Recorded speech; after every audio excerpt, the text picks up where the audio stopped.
जो लोग ये समझते हैं कि जो आम इंटरेस्ट बेस्ड मॉर्गेज है और जो Islamic mode of home financing है उसके अंदर कोई फ़र्क नहीं है, ये दोनों एक ही जैसी चीज़ें हैं, उनके लिए मेरे जहन में कुछ एग्जांपल्स और कुछ सवालात हैं, वो मैं आपके सामने रखूंगा। अस्सलाम वालेकुम, क्या हाल है? खैरियत से हैं? यहाँ अमेरिका के अंदर मॉर्गेज के ऊपर घर लेना काफ़ी ज़्यादा कॉमन है। यहाँ पे मेजॉरिटी ऑफ द केसेस में लोग जो है वो मॉर्गेज के ऊपर घर ले रहे होते हैं और ओवर द पीरियड उसकी इंस्टॉलमेंट्स पे कर रहे होते हैं, जिसमें जो टर्म है इंस्टॉलमेंट्स की वो 15 साल हो सकती है, 20 साल हो सकती है, या मैक्सिमम आई थिंक 30 ईयर्स हो सकती है। और आई थिंक बहुत सारे लोगों की ये कोशिश होती होगी कि वो टर्म खत्म होने से पहले, या अगर 30 ईयर्स की टर्म है तो उससे वो बहुत पहले जो है वो लमसम पेमेंट्स करके अपने घर की जो अमाउंट है उसको पे ऑफ कर दें, अपना जो लोन है उसको पे ऑफ कर दें और घर जो है वो पूरा उनके नाम पे आ जाए। तो इस तरह से बहुत सारे लोग कर रहे होते हैं। नॉन मुस्लिम्स के लिए आई डोंट थिंक सो कि वो इसमें कुछ मसला देखते हैं या इस हवाले से वो सोचते हैं, लेकिन जो मुसलमान कम्युनिटी है, पाकिस्तानी कम्युनिटी है, जो यहाँ पे मॉर्गेज के ऊपर घर लेती है, उनके लिए मॉर्गेज के ऊपर इंटरेस्ट के साथ घर लेना कैसा है? एज अ मुस्लिम क्या मॉर्गेज के ऊपर घर लेना सही है? मेरे जहन में ये सवाल आता है। इसमें मुख्तलिफ लोगों की मुख्तलिफ रिसर्च हो सकती है। मैं अपनी अंडरस्टैंडिंग के हिसाब से, अपनी नॉलेज के हिसाब से जब इस चीज़ को देखता हूँ तो मुझे ये समझ में आता है कि किसी भी चीज़ के अंदर अगर इंटरेस्ट इन्वॉल्व है तो मेरे हिसाब से वो चीज़ सही नहीं है, क्योंकि इस्लाम के अंदर इंटरेस्ट को क्लियरली हराम करार दिया गया है।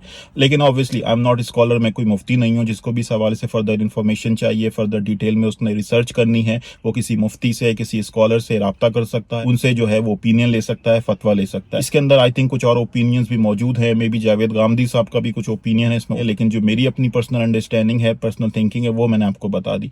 क्या यहाँ यूएसए के अंदर मुस्लिम कम्युनिटी के लिए इंटरेस्ट बेस्ड मॉर्गेज को अवॉइड करके कोई और अल्टरनेटिव मौजूद है जिसको यूज करके वो घर खरीद सकते हैं, घर ले सकते हैं? तो यहाँ पे यूएसए के अंदर इस्लामिक मोड ऑफ फाइनेंसिंग के ऑप्शंस भी मौजूद हैं। जिन लोगों को इंटरेस्ट बेस्ड मॉर्गेज को अवॉइड करना है उनके पास यहाँ ऑप्शंस मौजूद हैं, वो Islamic mode of home financing को यूज करके यहाँ यूएसए के अंदर घर ले सकते हैं। अच्छा, इस वीडियो के अंदर मैं इसकी जो डिटेल्स है उस इस्लामिक मोड ऑफ फाइनेंसिंग के हवाले से, क्या इन्स एंड आउट्स हैं, उसके क्या डायनामिक्स हैं, उस हवाले से मैंने बात नहीं करनी। मैंने इसके ऊपर रिसर्च की और काफी ज्यादा चीजों के हवाले से मैंने इन्फॉर्मेशन गेन करने की कोशिश की है। मैंने अभी तक इसको यूटिलाइज नहीं किया, लेकिन मैंने इसके हवाले से इन्फॉर्मेशन ली है। मैं इंशाल्लाह देखूंगा कि अगर फ्यूचर में कभी जरूरी समझा या मौका मिला तो इस हवाले से भी बात कर लूंगा और इस हवाले से भी इन्फॉर्मेशन शेयर कर लूंगा जो मैंने रिसर्च की है, ताकि जिनको नहीं पता इस ऑप्शन की डिटेल्स के हवाले से उनके साथ भी इंफॉर्मेशन शेयर हो जाए। बट वो फ्यूचर का टॉपिक हो सकता है। इस वीडियो के अंदर मैं जिस चीज के हवाले से बात करना चाह रहा हूँ वो उस हवाले से है जो लोग इस्लामिक मोड ऑफ फाइनेंसिंग के हवाले से ये समझते हैं कि इसके अंदर और जो ट्रेडिशनल मॉर्गेज है या ट्रेडिशनल जो फाइनेंसिंग है, जो बैंक लोन्स देते हैं, उसके अंदर कोई फर्क नहीं है। और ये ऐसी ही एक मिसाल है कि आप कान को यहाँ से पकड़ें या हाथ घुमा के आप कान को यहाँ से पकड़ें।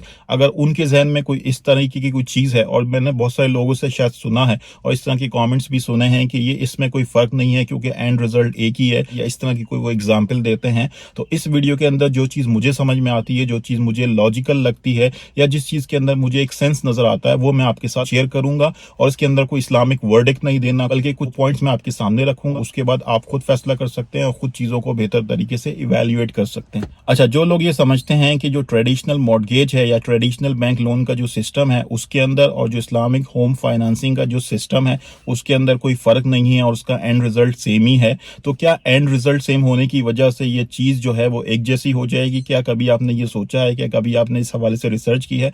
इसके लिए जो पहली चीज या पहला सवाल या पहली एग्जाम्पल मैं आपके सामने रखूंगा वो पैसा कमाना है। क्या कभी आपने ये कहा है कि यार पैसा ही कमाना है? तो पैसा हम किसी भी तरीके से कमा लें, उसमें कोई मसला नहीं है, क्योंकि पैसे कमाने के तो बहुत सारे तरीके हैं। तो पैसा कमाने के हलाल तरीके भी हो सकते हैं, हराम तरीके भी हो सकते हैं। तो असल चीज क्या है कि आप किस तरीके से पैसा कमा रहे हो। अगर आप हलाल सोर्सेज से पैसा कमा रहे हो तो वो पैसा आपके लिए हलाल होगा।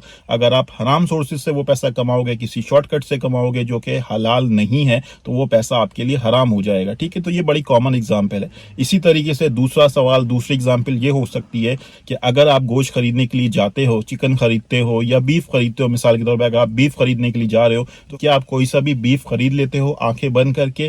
क्या आप ये नहीं देखते वो बीफ हलाल है या हराम है? और वो बीफ को हलाल और हराम क्या चीज करती है? बीफ को हलाल और हराम उसको हासिल करने का तरीका करता है, यानी जो बीफ है उसको किस तरीके से हासिल किया गया है, जो गाय है उसको किस तरीके से स्लॉटर किया गया, क्या उसको स्लॉटर करते वक्त जो शरिया का प्रोसीजर है, जो रिक्वायरमेंट्स हैं शरिया की, क्या उसको फॉलो किया गया है? अगर उसको फॉलो किया गया है तो वो बीफ आपके लिए हलाल हो जाएगा। अगर उसको फॉलो नहीं किया गया तो वो बीफ फिर हलाल नहीं होगा।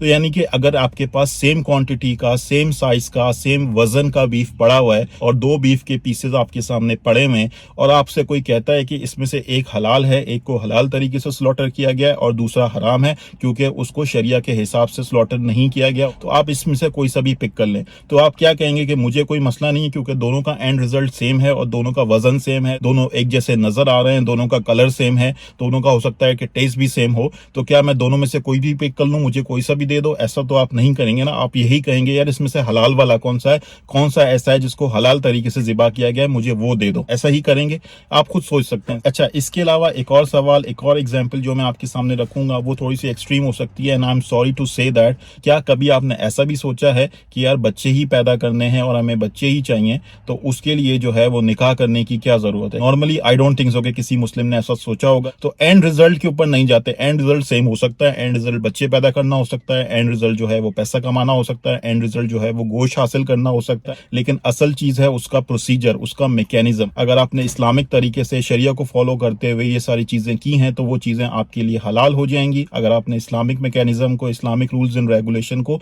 फॉलो नहीं किया तो वो चीजें फिर हलाल नहीं होंगी। अच्छा भाई, तो ये कुछ चीजें थी, कुछ एग्जाम्पल्स थी, कुछ लॉजिकल क्वेश्चंस थे जो मैंने आपके सामने रखने की कोशिश की। अब ये जो इस्लामिक मोड ऑफ फाइनेंसिंग के डिफरेंट प्रोडक्ट्स मार्केट के अंदर अवेलेबल हैं, ये वाकई में पूरी मुकम्मल तौर पे इस्लामिक शरिया के हिसाब से हैं या नहीं है, डेफिनेटली इसके ऊपर रिसर्च की जा सकती है, इसके ऊपर बात की जा सकती है, डिफरेंट स्कॉलर से राय ली जा सकती है, मुफ्तियान कराम से राय ली जा सकती है, उनसे फतवा लिया जा सकता है, उनसे बात की जा सकती है, उनसे सवाल जवाब का सिलसिला किया जा सकता है और उसके बाद किसी फैसले के ऊपर पहुंचा जाया जा सकता है। कोई ये कहे कि यार कान को आप यहां से पकड़ो या कान को आप यहां से पकड़ो, ये इसी तरह से है, तो वो चीज मुझे लॉजिकल नहीं लगती। आप कोई और लॉजिक लेकर आए, उसकी डिटेल्स या उसके जो डायनामिक्स हैं या जो उसका सेटअप है, अगर उसके अंदर आपको कोई मसला नजर आता है तो आप उस पर बात करें। सिर्फ on the face of it ये कहने से बात लॉजिकल नहीं होगी कि दोनों का एंड रिजल्ट सेम है। एंड रिजल्ट सेम होने से वो चीज जो है वो सेम नहीं हो जाती। असल चीज जो है वो प्रोसीजर है। अब प्रोसीजर किस हद तक हलाल है, कितना हलाल है, कितना शरिया के हिसाब से है, इसके ऊपर रिसर्च की जा सकती है, इसके ऊपर बात की जा सकती है और मुफ्तियान कराम से राय ली जा सकती है। और इस्लामिक मोड ऑफ फाइनेंसिंग के जो ऑप्शंस हैं, जो ऑर्गेनाइजेशन ये ऑप्शंस यहाँ यूएसए के अंदर ऑफर कर रही हैं, उनसे भी बात की जा सकती है, उनकी वेबसाइट से इंफॉर्मेशन ली जा सकती है और इंसान को खुद भी अपने तौर पे तसल्ली करनी चाहिए, अपने तौर पे खुद भी उसको रिसर्च करनी चाहिए, क्योंकि ये रिलीजियस मैटर्स हैं, इसमें बहुत सारी चीजें हो सकती हैं, बहुत सारी इंप्लीकेशंस हो सकती हैं, तो उन सारी चीजों के हवाले से भी तसल्ली करना जरूरी है। इंशाल्लाह फिर कभी मौका मिला तो इस टॉपिक के हवाले से या इससे रिलेटेड किसी और चीज के हवाले से इंशाल्लाह बात करूंगा, बट लेट्स सी कि फ्यूचर के अंदर क्या सिचुएशन होती है, क्या बात होती है। For now that's it from my side. Thank you very much, goodbye, अल्लाह हाफिज।